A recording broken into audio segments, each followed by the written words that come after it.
کچھ لڑکیوں کو اور لڑکوں کو بہت شوق ہوتا ہے لڑکوں کو گرل فرینڈ بنانے کا اور لڑکیوں کو بوائے فرینڈ بنانے کا. تو خیر میں ابھی ایک صنف کو لے لیتا ہوں کہ وہ لڑکیاں جن کو بوائے فرینڈ بنانے کا شوق ہے نا، تو 3 آپشن ہیں ان کے سامنے کہ 3 شخصیات کو وہ بوائے فرینڈ بنا سکتی ہیں. اور بنائیں تو میں تو مشورہ دوں گا کہ بنائیں، بہت اچھا ہوگا. اس میں سے پہلی شخصیت اپنا ذاتی اصل خونی بھائی، سگا بھائی، یہ بوائے فرینڈ بن سکتا ہے. بنائیں اس کو.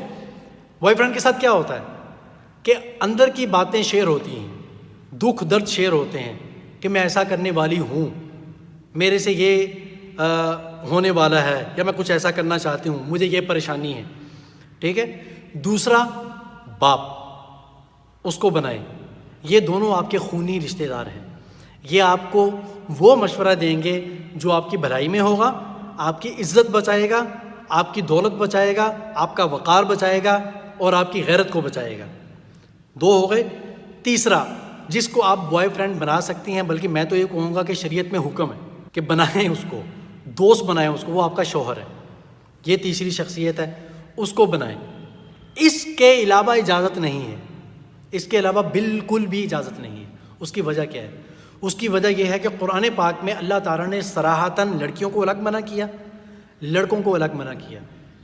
5ویں پارے میں اور 6ٹھے پارے میں الگ الگ دونوں کو منع کیا کہ آپ دونوں کو بوائے فرینڈ بنانے کی بالکل بھی اجازت نہیں بنا سکتے. ولا متخذی اخدان لڑکوں کو کہا گیا ہے، ولا متخذات اخدان لڑکیوں کو کہا گیا کہ دونوں کو منع ہے، نہیں بنائیں. اگر شوق پورا کرنا ہے نا، بنانے کا دل ہی کر رہا ہے، تو یہ 3 ہستیاں میں نے بتا دی ہیں، باپ ہے، بھائی ہے اور شوہر ہے. لیکن افسوس کی بات یہ ہے کہ انہی کو کوئی بنانے پر راضی نہیں.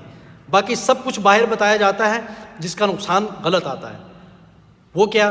یا تو وہ غلط مشورہ دے کے ان کی عزت لوٹ لیتے ہیں، پیسہ بٹور لیتے ہیں، یا پھر کچھ ایسا مشورہ دے دیتے ہیں کہ ان کو پتہ کہ ہماری کیا لگتی ہے، ہم نے مطلب نکالنا ہے بس اپنا. تو نتیجہ کیا نکلتا ہے؟ پھر ایک دن بیٹھ کر روتی ہیں کہ یہ ہمارے ساتھ کیا ہو گیا. اب کیا کریں؟ اب کچھ نہیں ہو سکتا، کیونکہ لڑکی کی عزت کا مسئلہ ایسا ہے کہ ایک دفعہ گئی اور گئی بس ختم. لڑکے تھوڑے سے فنڈر قسم کے ہوتے ہیں، نکل جاتے ہیں کسی نہ کسی طریقے سے.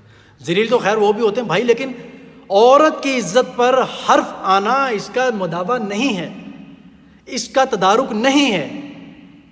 وہ سمجھے اس کی زندگی برباد ہو گئی. میرے خیال میں کچھ بات کہنا چاہ رہا ہوں لیکن نہیں بھی کہنا چاہ رہا، سمجھ گئے ہوں گے.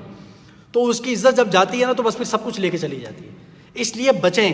اللہ کی قسم یہ بوائے فرینڈ آپ کے سکے نہیں ہیں، جو اللہ اور اس کے رسول کے سکے نہیں ہیں. سکے مطلب جو اس کے وفادار نہیں ہیں، اس کے احکامات کو چھوڑ کر، رسول اللہ کی حدیثوں کو جھٹلا کر، اللہ کے قرآن پاک کی ان آیات کو چھوڑ کر آپ کے پیچھے پڑ گئے ہیں، آپ کی عزت کے پیچھے پڑے ہوئے ہیں. وہ تمہارا کہاں خیال کریں گے؟ اپنا خیال کریں. آپ بات سمجھتی ہیں؟